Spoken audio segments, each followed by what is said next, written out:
सुनहरा तेलंगाना को पेश करने में ताउन किया है बांटिया फर्नीचर, मियारी फर्नीचर का बेमिसाल शोरूम। आदाब, सुनहरे तेलंगाना में आपका इस्तकबाल है। मैं हूं आपके साथ सैयद अनवारुल्लाह गौरी। आगे बढ़ने से पहले नजर डालेंगे हेडलाइंस पर। वजीर आला रेवंत रेड्डी ने महकमे बरकी और आरटीसी के ओहदेदारों के साथ किया इजलास मुनक्किद। ओहदेदारों ने बिजली की पैदावार, खरीदारी और सप्लाई पर पावर पॉइंट प्रेजेंटेशन किया पेश। तेलंगाना असेंबली का इजलास 9 दिसंबर से होगा शुरू। अकबरुद्दीन ओवैसी तेलंगाना असेंबली के प्रोटेम स्पीकर मुकर्रर। अरकान असेंबली लेंगे हलफ। हैदराबाद के ज्योतिराव फूले प्रजा भवन में प्रजा दरबार का इनेकाद। वजीर आला रेवंत रेड्डी ने की अवामी समात।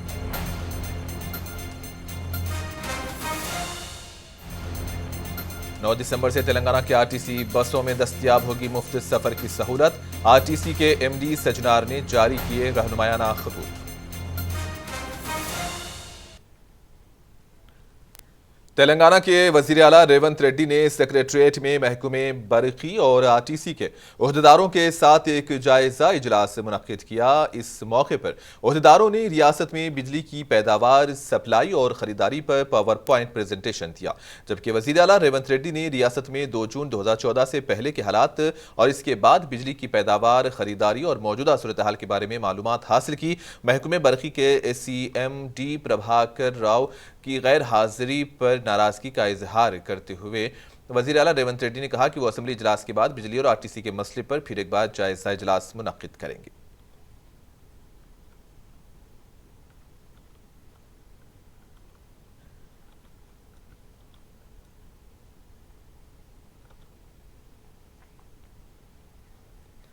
वजीर आला रेवंत रेड्डी ने हैदराबाद के ज्योतिराव फूले प्रजा भवन में प्रजा दरबार मुनक्किद करते हुए अवामी मसाइल की समात की। रियासत भर के मुख्तलिफ इलाकों से अवाम प्रजा भवन को आकर अपने मसाइल को पेश किए। वजीर आला रेवंत रेड्डी ने प्रजा दरबार की तफसीलात ट्विटर पर शेयर की। उन्होंने कहा कि प्रजा दरबार के जरिए लोगों के दिल की धड़कन सुनकर एक खादिम के तौर पर उनकी खिदमत करने का मौका मिलने से ज्यादा इत्मीनान और क्या हो सकता है।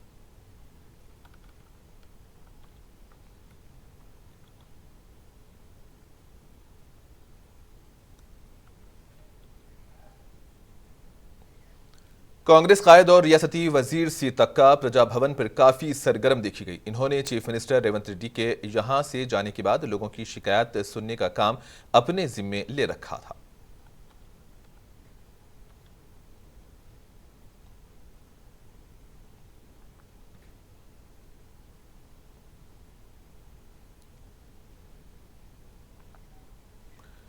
तेलंगाना में 9 दिसंबर से टीआरएस, आरटीसी, पल्ले वेलुगु और एक्सप्रेस बसों में खवातीन के लिए मुफ्त सफर की सहूलत नाफिजुल अमल होने जा रही है। तेलंगाना हुकूमत ने महालक्ष्मी स्कीम के निफाज के लिए रहनुमायाना खतूत जारी कर दिए हैं।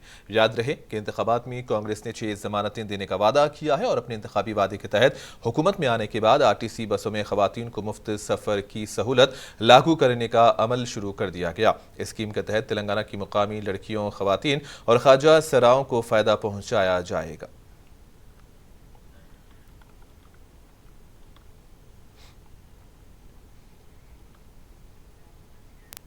तेलंगाना कानून साज असेंबली का इजलास 9 दिसंबर से शुरू होगा और 4 दिन तक जारी रहने का इम्कान है।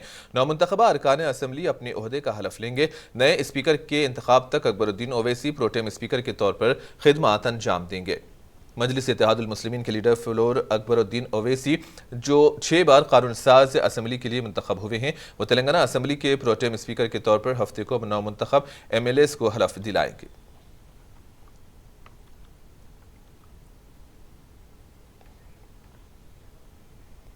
तेलंगाना के साबिक चीफ मिनिस्टर और बीआरएस चीफ अपने फार्म हाउस में गिरने से जख्मी हुए, जिसके बाद उनके कूल्हे की हड्डी में फ्रैक्चर हुआ और इलाज के लिए यशोदा अस्पताल में शरीक किया गया, जहां डॉक्टरों ने उनके कूल्हे की हड्डी का ऑपरेशन किया और ये ऑपरेशन भी कामयाब रहा। साबिक वज़ीर आला केसीआर के जख्मी होने के बाद कई कायदीन ने अस्पताल पहुंचकर साबिक वज़ीर आला केसीआर की सेहत से मुताल्लिक़ तफसीलात से वाकिफियत हासिल की और उनकी जल्द सेहतयाबी के लिए नेक तमन्नाओं का इजहार किया।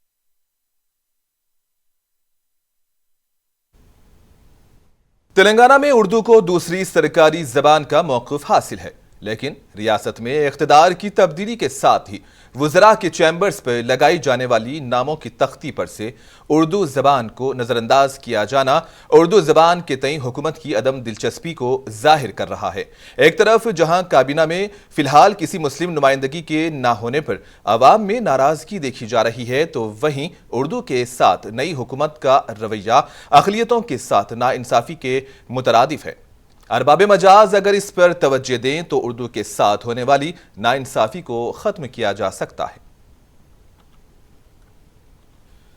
करीमनगर कांग्रेस पार्टी के लीडर समद नवाब ने मुनसिफ टीवी से बात करते हुए कहा कि बीआरएस के दौरे हुकूमत में करीमनगर में वक्फ जायदादों को नुकसान पहुंचाया गया। साबिका हुकूमत वक्फ जायदादों का तहफ़्फ़ुज़ करने में यकसर नाकाम रही। उन्होंने कहा कि कांग्रेस हुकूमत वज़ीर आला रेवंत रेड्डी रियासत में वक्फ जायदादों का तहफ़्फ़ुज़ करेंगे और कांग्रेस सुनहरे तेलंगाना के ख्वाब को पूरा करेगी।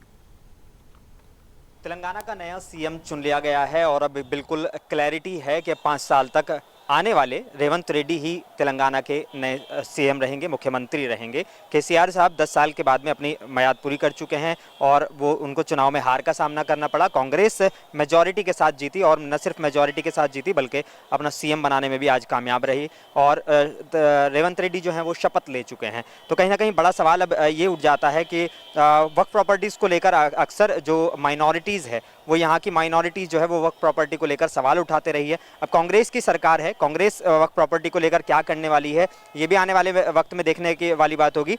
हमारे पास कांग्रेस नेता समद नवाब हैं, करीमनगर से हैं और उनसे कुछ वक्फ प्रॉपर्टीज़ को लेकर हम सवाल पूछना चाहेंगे। समद साहब, बड़ा सवाल ये है कि अब कांग्रेस की सरकार बन गई है, वक्फ प्रॉपर्टीज़ पे बहुत ज़्यादा कब्जे हुए हैं। यह कांग्रेस हमेशा इल्ज़ाम लगाती रही है कि केसीआर सरकार में वक्फ प्रॉपर्टी पे कब्जे हुए हैं। कितनी हकीकत है, क्या कहना चाहिए? सबसे पहले तो मैं आज तेलंगाना के अवाम को मुबारकबाद पेश करता हूं कि रेवंत जी जो है सो आज हमारे सीएम बन गए और इनसे हम ये उम्मीद भी रखते हैं जितने वादे करे हैं वो वादों के साथ उसमें वक्फ प्रॉपर्टी का तहफ़्फ़ुज़ भी एक है। तो आइए मैं करीमनगर के वक्फ प्रॉपर्टी जो 2014 में केसीआर की हुकूमत बनने के बाद से जो तबाही के दहाने पे है उसके चंद प्रॉपर्टीज़ के ऊपर मैं तफसील से रोशनी डालूँगा। सबसे पहले तो ईदगाह खतीब इनाम जिसके तहत 55 एकड़ 24 गुंठे एलगंदल खाजीपुर में वाक़ है और वो 55 एकड़ खतीब इनाम के तहत है, जबकि 1969 से आज तक वो वक्फ में है, 91-92 की गज़ट में है और 95 एक्ट के हिसाब से भी आपको है और 2013 में पार्लियामेंट में एक अमेंडमेंट हुआ। अगर कोई औक़ाफ़ की जायदाद को गज़ट में रहने के बाद वो कोई अगर अपने नाम पे या रद्द-बदल करता है तो उसको कलअदम करार देता है। तो मैं एक ही पूछ रहा हूँ, 2016 से मैं लगातार जो है सो नुमाइंदगी करते आ रहा हूँ कि वहाँ के गंगुला कमलाकर करीमनगर के जो साबिक़ा मिनिस्टर और एमएलए हैं, फिर कल भी एमएलए चुन के आए, उसके ऊपर केसीआर साहब ने जीवन रेड्डी एमएलए साहब सीएम साहब हमारे असेंबली में क्वेश्चन करे तो इमीडिएट मैं वापस दे तो बल्कि बोले, लेकिन आज तक नहीं दिए। बदबख्ती की बात है किसी के कान में जूं तक नहीं दौड़ रही। उसमें जो है सो आपको खुली तौर से जो है सो आपको सीओ साहब भी लिख दिए कैंसलेशन लेटर, आपको कलेक्टर को दे दिए। GO3 GO4 में जो है सो खुली तरीके से लिख के है अगर कोई औक़ाफ़ की जगह वो अपने नाम पे या पट्टा पासबुक करा लेते हैं तो कलेक्टर को इख्तियारात है कि वो कलअदम कर देना, कैंसिल कर देना। उसी तरीके से पुलिस ऑफिसर CP होंदो या SP होंदो, उनको इख्तियारात तमीज़ ये है कि ऐसे कोई प्रॉपर्टी पे कोई अगर कब्ज़ा कर रहे या डॉक्यूमेंट बना रहे तो क्रिमिनल केस बुक करना है। तो आप देखिए 2014 से लेके आज तक, जबकि 9 साल की हुकूमत में एक वक्त भी जब काम नहीं करे और वो प्रॉपर्टी जिसके ऊपर जो है सो गरीबों को फ़ायदा होना चाहिए उसकी आमदनी से, उसी तरीके से आपको जो है सो एक मदीना कॉम्प्लेक्स है, वहाँ पे मदीना कॉम्प्लेक्स में 2014 में वो कमेटी तहलील हुई, ना कोर्ट केस है ना कुछ भी नहीं है, कमेटी नहीं बनाए, कमेटी नहीं बनाने से किराएदार 28 मलिया है, किराएदार 8 करोड़ रुपए किराया बाकी है। हमारे साथ कांग्रेस लीडर सम्मत नवाब थे। वो कहीं ना कहीं जो वक्फ प्रॉपर्टीज़ को लेकर जो उन्होंने केसीआर सरकार में लगातार आवाज़ें उठा रही हैं, वो अब उम्मीद से हैं कि तेलंगाना में जब कांग्रेस की सरकार बन गई है तो कांग्रेस की सरकार इसमें पूरी तरीके से वक्फ प्रॉपर्टीज़ को बचाने का काम करेगी, उसको तहफ़्फ़ुज़ करने का काम करेगी और जो भी प्रॉपर्टीज़ पर कब्जे हुए हैं उनको भी कहीं ना कहीं कब्जों से मुक्त कराया जाएगा। कैमरा पर्सन मोहम्मद अली के साथ मुनीस अनवर, मुंसिफ टीवी, हैदराबाद। मेदक कांग्रेस पार्टी के रुकने असम्बली मैनमपल्ली रोहित राव ने अपने कैंप ऑफिस में बैन मजहबी दुआया इज्तिमा का इनेकाद अमल में लाया। इस मौके पर एडवोकेट जीवन राव, ताहिर भाई, मुन्ना, मोहसिन अब्दुल्ला और दीगर ने शिरकत की।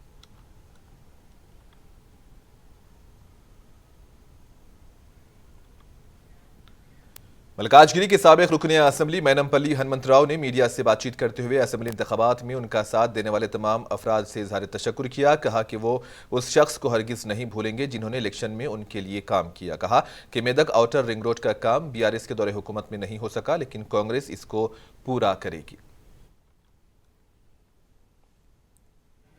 మీరు సహకరించినందుకు నా కంఠంలో ఊపిరిండే వరకు మర్చిపోనని చెప్పి కూడా ప్రతి ఒక్కరికి పేరు పేరున ధన్యవాదాలు తెలియజేస్తాం। మొట్టమొదలుగా ఆగస్టులో తిరుమల తిరుపతి దేవస్థానంలో వెంకటేశ్వర స్వామిని ఒకటే కోరుకోవడం జరిగింది। మొట్టమొదలు लुलु ब्यूटी फीस्ट शानदार अंदाज में इख्तिताम पजीर हो गया है। हैदराबाद के लुलु मॉल में पुरजोश अंदाज में ब्यूटी पेजेंट यानी मुकाबले हुस्न का ये एडिशन मुनक्किद किया गया था। 4 रोज़ा इवेंट में तेलंगाना के मुख्तलिफ मुकामात से पार्टिसिपेंट्स ने शिरकत की थी और हैदराबादी इंजेती नागा मोनिका रेड्डी ने लुलु ब्यूटी क्वीन का खिताब जीता, जबकि मिस्टर मोहम्मद इब्राहिम निहाल ने मैन ऑफ द ईयर का खिताब हासिल किया। खवातीन जुमरे में सरिजा रेड्डी और आकृति को रनरअप के तौर पर मुंतखब किया गया।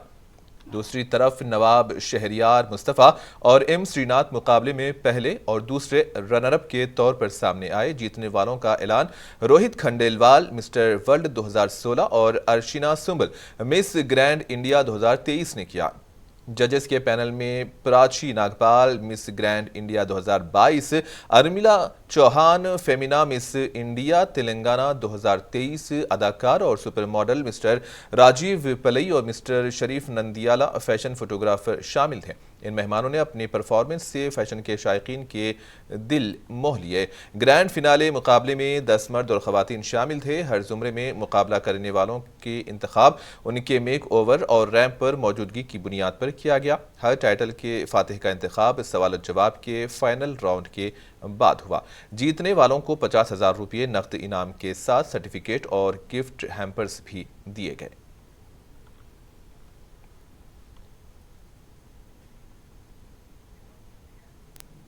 बांसवाड़ा कांग्रेस पार्टी इंचार्ज रविंदर रेड्डी की जानिब से पार्टी का एक इजलास मुनक्किद किया गया। इस मौके पर रविंदर रेड्डी ने खिताब करते हुए कहा कि अब कांग्रेस पार्टी कायदीन को किसी दूसरी जमात से खौफजदा होने की ज़रूरत नहीं है। इन्होंने कहा कि कांग्रेस 6 जमानतों पर अमल करते हुए अवाम से किए वादे को पूरा करेगी।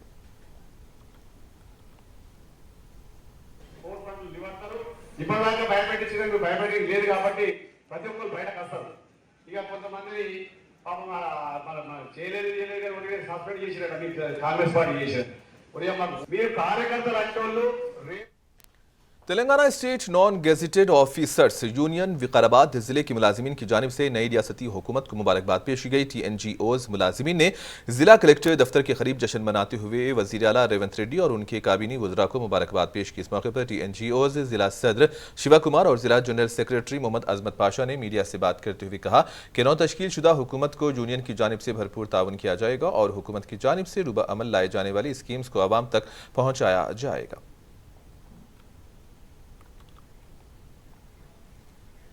TNGOs की जानिब से तेलंगाना के वज़ीर आला रेवंत रेड्डी को मुबारकबाद दी गई और नामपल्ली पर वाक़ TNGOs हैदराबाद के ज़िला दफ्तर में केक काटकर आतिशबाजी भी की गई। इस मौके पर यूनियन के सेक्रेटरी M जगदीश्वर और हैदराबाद ज़िला सदर मुजीब ने बात करते हुए कहा कि रेवंत रेड्डी रियासत के वाहिद वज़ीर आला हैं। इन्होंने मुलाजिमीन के मसाइल को इंतखाबी मंशूर में शामिल किया और इंतखाबी मंशूर में मुलाजिमीन को 1 तारीख को तनख्वाहों की जुराई और CPS की मनसूखी और दीगर वादे किए गए। इन्होंने TNGOs की जानिब से हुकूमत के साथ मुकम्मल ताउन करने की बात कही।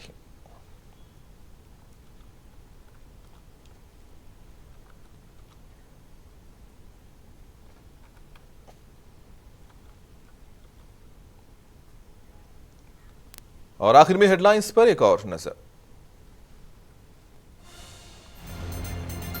वज़ीर आला रेवंत रेड्डी ने महकमे बरक़ी और RTC के ओहदेदारों के साथ किया इजलास मुनक़्क़िद। ओहदेदारों ने बिजली की पैदावार, खरीदारी और सप्लाई पर पावर पॉइंट प्रेजेंटेशन किया पेश।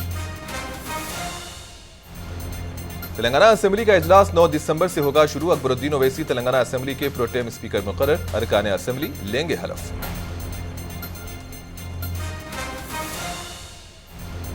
हैदराबाद के ज्योतिराव फूले प्रजा भवन में प्रजा दरबार का इनेकाद। वज़ीर आला रेवंत रेड्डी ने की अवामी समाअत।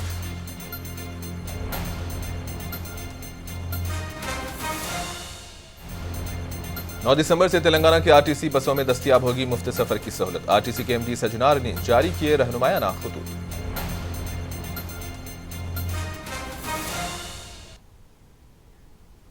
और इसी के साथ ही न्यूज बुलेटिन सुनहरे तेलंगाना का यहीं पर इख्तिताम होता है। दीजिए इजाजत, अल्लाह हाफिज।